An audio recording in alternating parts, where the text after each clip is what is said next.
बांग्लादेश की खुद मुख्तारी पर कोई समझौता नहीं होगा। बांग्लादेश ने भारत जाकर वर्ल्ड कप के मैचेस खेलने से इनकार कर दिया। आमिर रज़ा से बात करते हैं। आमिर भाई, बांग्लादेश ने इनकार कर दिया है, वो आईसीसी के सामने डट गया कि हम भारत जाकर मैचेस नहीं खेलेंगे। अब क्या करने जा रहा है आईसीसी? देखिए, सबसे पहली बात तो ये है कि बांग्लादेश ने वही काम किया जिसकी हम पहले से प्रिडिक्ट कर रहे थे कि वो कभी अपनी खुद मुख्तारी पर जो है या अपनी सलामती पर जो है समझौता नहीं करेंगे। तो आईसीसी को इस हवाले से अपना दोहरा मेयार जो है वो नहीं दिखाना चाहिए था। देखिए, आईसीसी में ज़रूर इस वक्त जय शाह मौजूद हैं और इंडियन क्रिकेट बोर्ड और इंडियन कंपनीज जो हैं बहुत सारे क्रिकेट बोर्ड के माली मामलात को चला रही है। तो इससे नज़र ये आता है कि जो फैसला इंडियन क्रिकेट बोर्ड करता है, आईसीसी बैन वही फैसला कर रहा है। इस मामले में गो पाकिस्तान पूरी तरह से बांग्लादेश के साथ खड़ा है और बांग्लादेश का इनकार जो है ये वर्ल्ड कप के इनकाद को भी ख़तरे में डाल सकता है।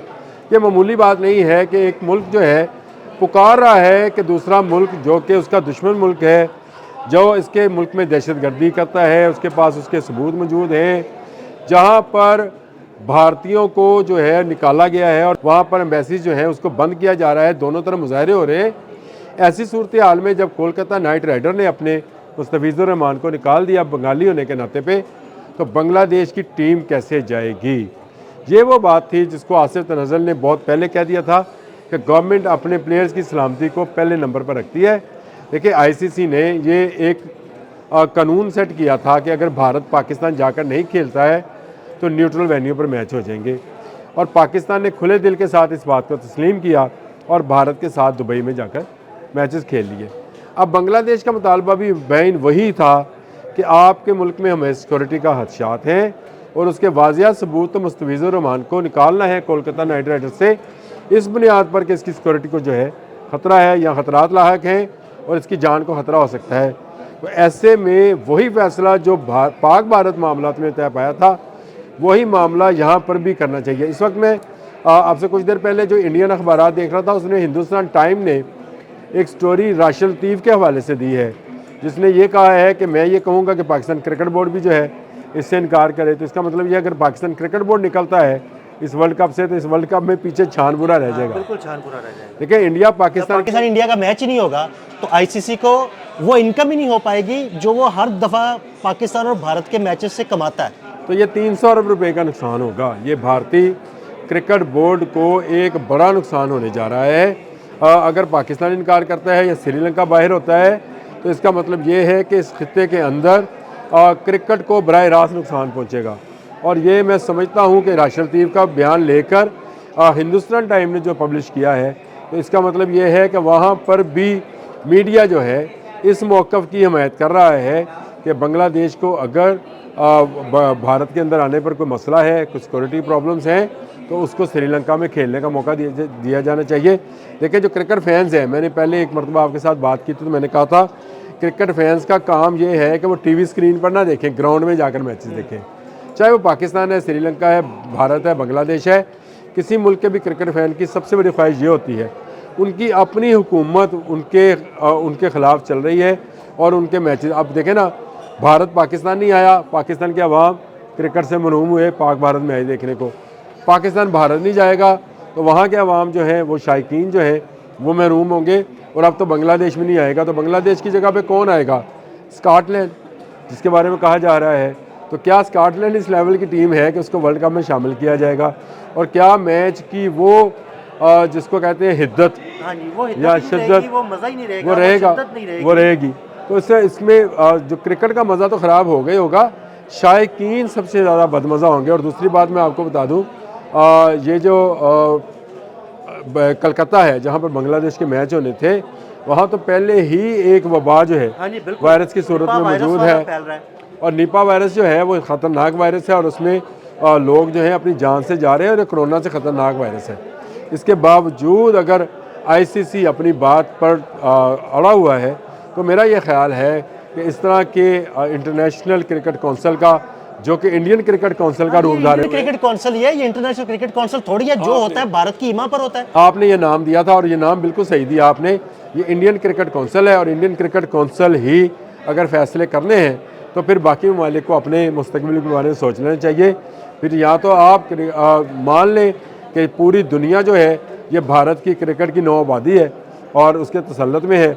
जो फैसला ये करेंगे बादशाह सलामत वही मंजूर किया जाएगा। मेरे ख्याल से जय शाह के ख़िलाफ़ नो कॉन्फिडेंस लाना चाहिए। उसने बाइसनेस का मुजाहरा किया है और पूरी दुनिया में इस खेल के हवाले से जो समझा जाता है कि क्रिकेट एक शरीफाना महज़बाना खेल है, जेंटलमैन स्पोर्ट्स इसको कहा जाता है, उसकी जेंटलमैननेस को जो है नुकसान पहुँचाया है जय शाह ने।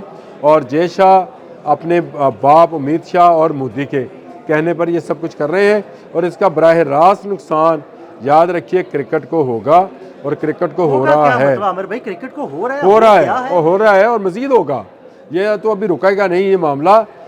इसी तरह बाकी टूर्नामेंट्स में भी लोगों को दबाव का शिकार बनाया जाएगा और जिस तरह से फिर ये इसका दिमाग ख़राब किया जा रहा है, भारत के कहने पर, भारत के एमा पर तमाम फैसले किए जा रहे हैं, तो मैं ये समझता हूँ कि बांग्लादेश ने स्टांस लेकर कम से कम ये साबित तो किया कि वो भारत के इस तसल्लुत को तस्लीम नहीं करता। पहले पाकिस्तान ने स्टांस लिया, अब बांग्लादेश ने स्टांस लिया। अब मुझे लगता है कि आमिर भाई कुछ अरसे के बाद कोई और मुल्क जरूर उठ खड़ा होगा। खड़ा होना चाहिए, अगर इस पर नहीं होगा एक के बाद एक जो है, क्योंकि अगर ना खड़ा हुआ तो भारत की बदमाशी तो ऐसी चलती रहेगी। नहीं, इसको रोकना पड़ेगा और इसको रोकेगा भी हिस्से के ममालिक ही।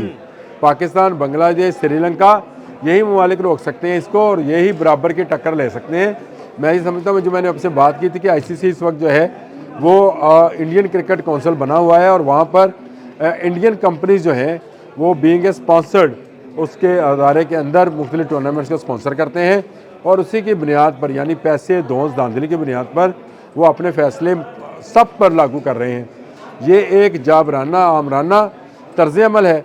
ये तर्ज अमल क्रिकेट में ज़्यादा देर नहीं चलेगा, ये इसको रोकना पड़ेगा और भारत अगर ना रुका तो क्रिकेट जो है उसका वो रुक जाएगी, क्रिकेट का फैलाव रुक जाएगा। देखें इसी वर्ल्ड कप में वो अमेरिका के प्लेयर्स को इसलिए वीज़ा नहीं देते कि वो साबिक पाकिस्तानी हैं या पाकिस्तानी नज़ाद हैं। मुत्तहिदा अरब अमारात के लोगों को वीज़ा नहीं देते कि वो पाकिस्तानी नज़ाद हैं। कैनेडियन प्लेयर को वीज़ा नहीं देते कि वो पाकिस्तानी नज़ाद है।